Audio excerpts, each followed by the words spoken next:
Olá, boa noite. A partir de agora você acompanha todas as informações sobre o processo eleitoral deste domingo. E a nossa reportagem acompanhou algumas pessoas que não têm obrigação de votar, mas fizeram questão de exercer a cidadania e cumprir com o dever democrático. Os passos firmes do seu José indicam a certeza de que ele, aos 77 anos, pode fazer a diferença com o voto. Que esse processo eleitoral, embora com as suas falhas, né, de uma democracia meia desencontrada, porque tem e não tem o direito ao mesmo tempo, eu acho que se eu não cumprir com o meu dever, eu acabo perdendo o meu direito. Desde os 19 anos, ele exerce a cidadania e já votou em candidatos como Jânio Quadros, Juscelino Kubitschek e Tancredo Neves. Na escola, o aposentado encontra um amigo. Aos 96 anos, José Martinelli nunca deixou de ir às urnas em uma eleição. De repente, o teu candidato que você pensa, falta um voto, ele perde por causa do teu voto. Então, é melhor você ir votar. Amanda estava nervosa quando chegou para votar pela primeira vez. Aos 17 anos, ela faz questão de ir às urnas, mesmo sem ser obrigada. Eu acho que é importante. Todo mundo reclama, mas ninguém faz nada para mudar. E aqui eu posso fazer alguma coisa para mudar a situação.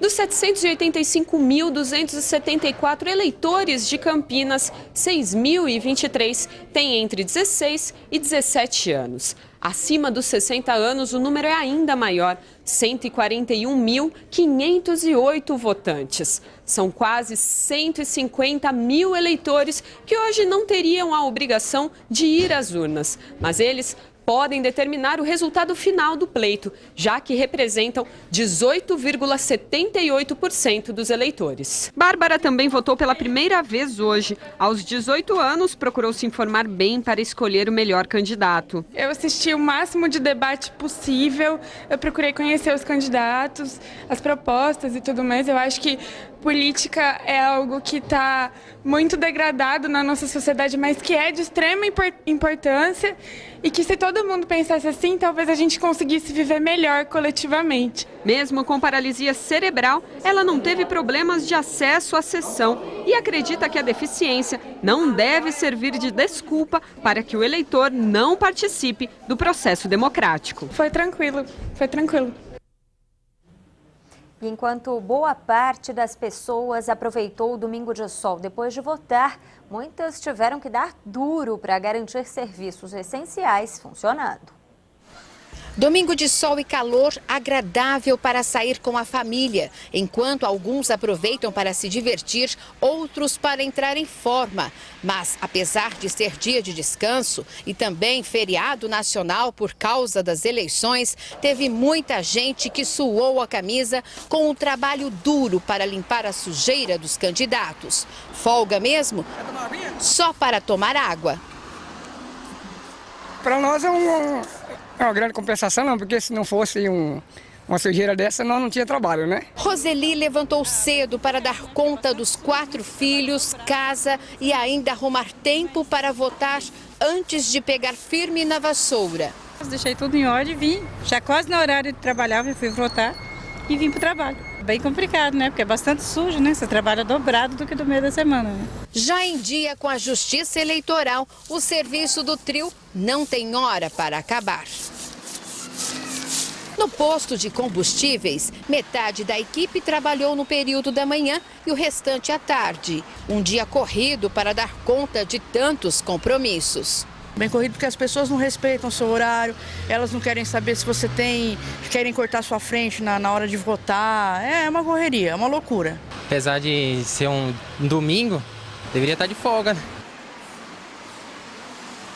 Agora vamos falar sobre apuração. O repórter Rodrigo Salomão está no Fórum Central de Campinas. Rodrigo, boa noite. Todas as urnas já chegaram? Boa parte delas, viu, Cíntia? Pelo menos 60% dos dados já estão disponíveis para a Justiça Eleitoral aqui no Palácio da Justiça. Já foram contabilizados 37,15% dos votos. E as parciais são as seguintes. Jonas Donizete lidera com 49,66%, seguido de Márcio Postman, do PT, com 25,72% dos votos. Pedro Serafim tem 18,83% dos votos, seguido ainda de Arley Medeiros com 2,51%, 2,26% para Silvia Ferraro, 1,02% para Doutor Campos do PRTB. O candidato Rogério Menezes do PV aparece com 0%, embora tenha registrado votos em algumas urnas aqui na cidade. Ao meu lado está o juiz eleitoral Nelson Augusto Bernardes. Doutor Nelson, avaliação da justiça até agora, e muita gente quer saber por que o candidato Rogério Menezes aparece com apenas 0% ou nada de votos. Boa noite, Salomão. Boa noite, ouvintes.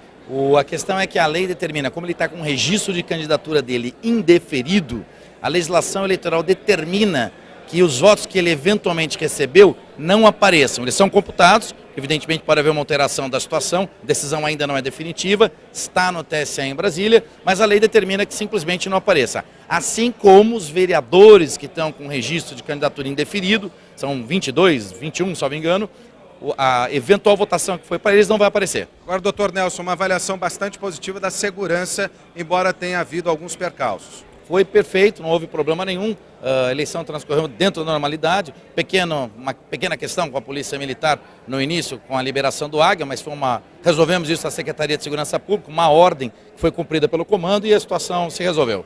Doutor Nelson, muito obrigado e volta a falar conosco ao longo da programação. Muito obrigado, boa noite. Doutor Nelson Bernardes, a gente volta em instantes, eleições 2012, você decide na Band. Ainda nesta edição, Rodrigo Salomão volta com mais informações sobre a apuração dos votos. E, mais uma vez, cabos eleitorais não respeitaram os limites do bom senso e da democracia. As forças policiais tiveram muito trabalho para cuidar da segurança.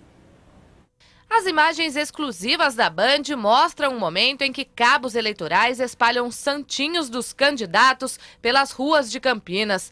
Era madrugada, véspera da eleição, quando, sem o menor pudor, eles chegaram de carro e começaram a sujar a cidade. De olho em irregularidades como esta, policiais federais, civis e militares circularam por diversos pontos de votação. Quem estava nesta escola, no bairro Bosque, se surpreendeu com a chegada da equipe. Em pouco tempo, eles retiraram uma placa de propaganda eleitoral de um candidato a vereador que estava em frente à entrada. E essa situação, por ser irregular, a gente está fazendo a retirada imediata. Durante todo o dia, os policiais ficaram atentos às ações dos cabos eleitorais para evitar crimes. Para coibir boca de urna, verificar a boca de urna e a existência de eventual propaganda abusiva. Nós temos ordem do tribunal para fazer isso, eventual propaganda abusiva e retirar essa propaganda. Além disso, para ajudar na segurança, guardas municipais também estavam de plantão. 120 homens voltados para o patrulhamento das escolas onde ocorre o processo eleitoral. Espalhados por toda a cidade, divididos entre as áreas das 10 bases operacionais da Guarda. Mesmo com toda a operação, muitos cabos eleitorais foram até as escolas, ignorando a proibição de tentar convencer os eleitores. Pelo menos 10 pessoas foram detidas por boca de urna. Elas foram trazidas ao 1º Distrito Policial e devem ficar à disposição da Justiça. E muitas pessoas foram flagradas fazendo boca de urna em toda a região e foram presas. 5 em Americana, 14 em Campinas, 7 em Hortolândia e 1 em Valinhos. Já nos municípios de Piracicaba, Vinhedo, Jundiaí e Limeira, nenhum caso foi registrado pela polícia. A seguir, você acompanha a votação dos candidatos a prefeito de Campinas e a participação das redes sociais no processo eleitoral.